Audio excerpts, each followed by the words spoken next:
pieces, and I'd just be like, why does this feel like the books or the movies that I loved most as a kid, but I can't say like, oh, it's just like this one. It looks like Madeline.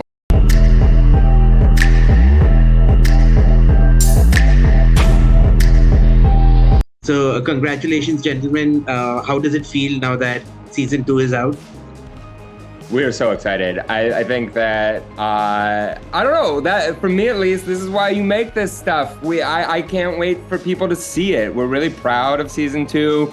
I think that I don't know, we hope that like watching season 2 feels like getting together with some old friends. You're gonna like remember your inside jokes with them. You're gonna learn some new things about them, make some new jokes.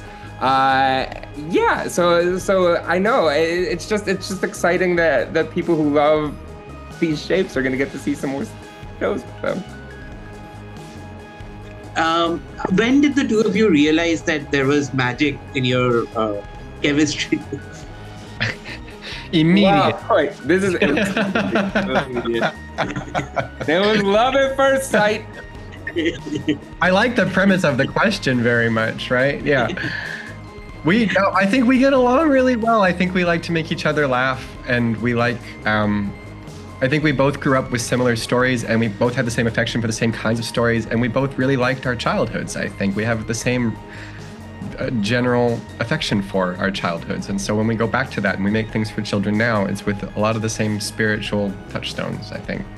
Jon and I met really early in our careers. Like we were both coming out with our first books, and neither of us had books out yet. But we knew really young that we wanted to make picture books. Younger than a lot of people. I think a lot of people get into this when they have kids or when they've worked with kids for a little while. But Jon and I knew in our early 20s that we wanted to make this stuff, and so we met at a book party, and we were both starting out, and I knew Jon's work. I had seen his art and just like really fell in love with it. It reminded me of stuff that I loved when I was a kid, but it didn't look like any of the things that I had loved when I was a kid. And I would just stare at drawings that he made of pieces, and I'd just be like, why does this feel like the books or the movies that I loved most as a kid, but I can't say like, oh, it's just like this one. It looks like Madeline, or it looks. So I met Jon. I was like so excited to meet him. I just walked up to him at this book party. I was like, "Are you Jon Klassen? I love your work," and we got to talking, and within like. I feel like within 3 minutes, we had just like established that we both were like deeply connected to the Frog and Toad books and had been since we were kids. And we just talked for like 3 hours in the corner of the room about Frog and Toad. And at the end of that conversation, I was like, man, I think I just made like a lifelong friend. Yeah. I think that experience too with Mac, kind of that same thing where it's like, we don't, our work reminds each other of when we were younger and when we were little, but it's not the same thing. That kind of duality was a big deal for me because I didn't think you could do that in the work. I thought that if you wanted to remind someone of something or, make them feel a certain way, you had to do it very clearly. And getting to know Mac and both what he's talking about, sort of his reaction to mine and my reaction to his work, but also just his faith in that process was very instructive to be like, we can have an episode of television or a book, and the underlying message is like, you remember this, don't you? To the audience, even though they've never been here before, they've never seen this place, they've never seen these characters. There's something where it's like, you do remember this, you've been here, you know this feeling. And like, it sounds so touchy-feely, but it really works. It's almost the whole job. And it's been a really kind of great evolution and finding out how to do that again and again. Very cool. So how would you say the association has translated from the books to television? Is there a difference in your process? There's a difference because there are two different ways of telling a story, right? When we're making a picture book is a form that works a certain way. It's a certain length. You can put just like a certain amount on each page. And so we're trying to do that well. film, TV is different, but we want to translate the soul of the piece. We want to tell really funny jokes. We want a particular point of view. I think in both cases, like Jon and I are devoted to making the best stories possible for kids. We think that they deserve like ambitious, high quality, really entertaining storytelling. The way that you go about it is a little different, but I think we're very proud that I think that these books and the show, they share a soul. And if you love the books and you watch the show, you feel like, yeah, these are those three characters, and vice versa. Yeah, the difference I think that we learned, or at least was reaffirmed, was that it's not so much books have strengths that you play to, right, formally, in terms of the tools that they give you to tell a story, words and page turns and still pictures. And those things can define your characters or your story if you go about it a certain way. But for these, it turned out, and what we'd hoped for, was that the characters were apart from that form. How we told the story in the books hopefully played to the strengths of what books give you. But the substance of it, what animated those stories, the characters themselves,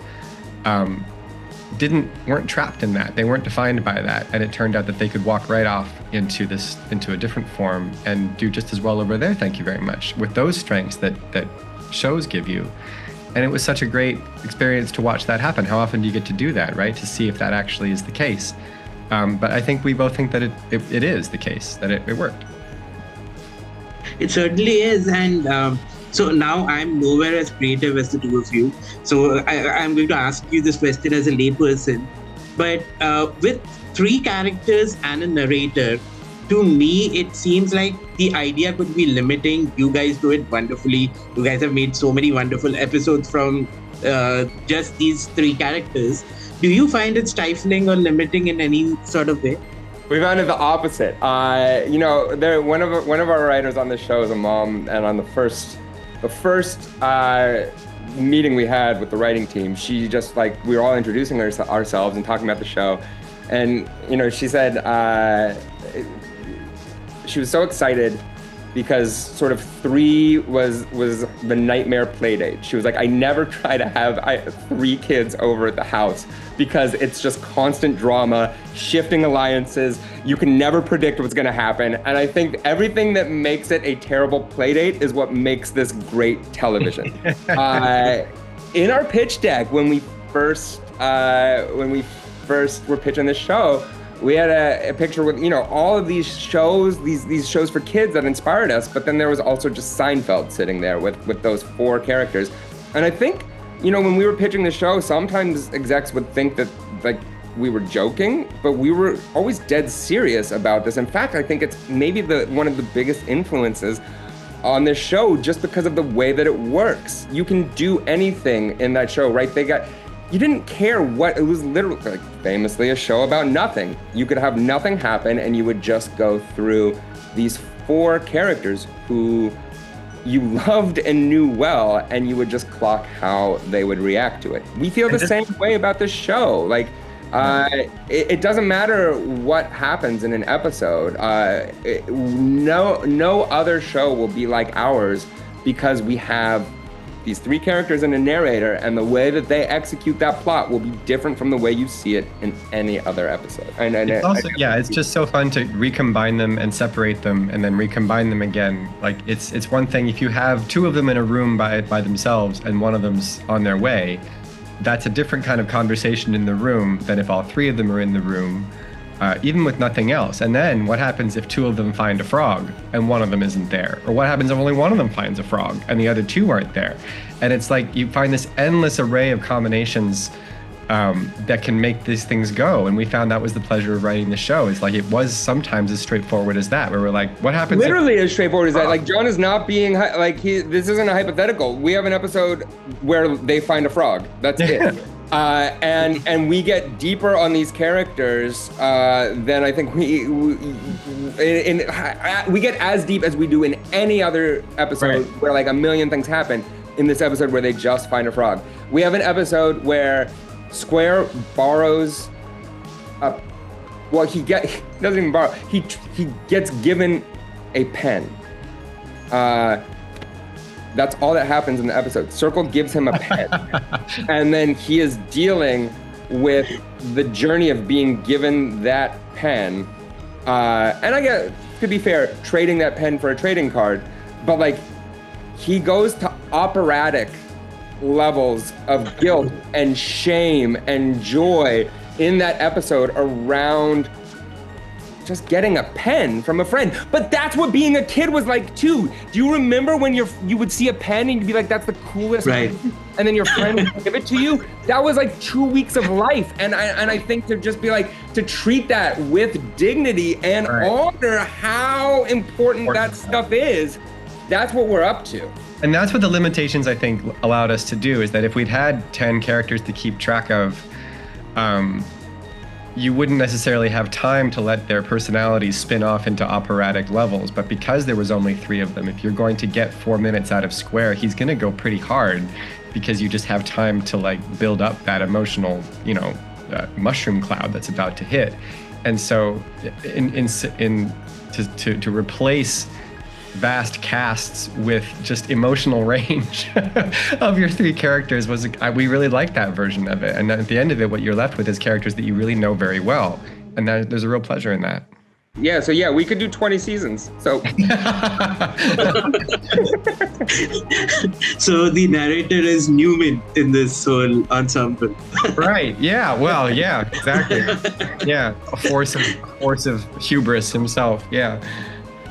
Very good. So I have been given the time to wrap up. I can ask a very quick question. You guys, I've read your other interviews to prepare for this one. You said it was very necessary to have comedians play these parts. Now I see the Seinfeld influence, but why comedians especially? Like, I think that at the heart of this, I mean, it is a comedy, and a lot of our it's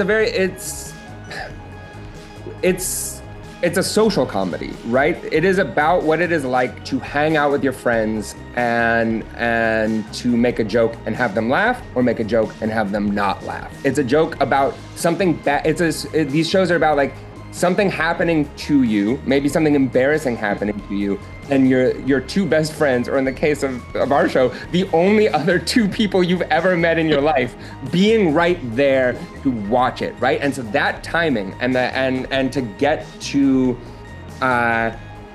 jokes that way, we just needed comics to read these scripts. I think it also kind of goes down to how we feel about kids as an audience generally, is that like, I don't think that we think that how you tell a joke to an 8-year-old is different than how you tell a joke to a 45-year-old.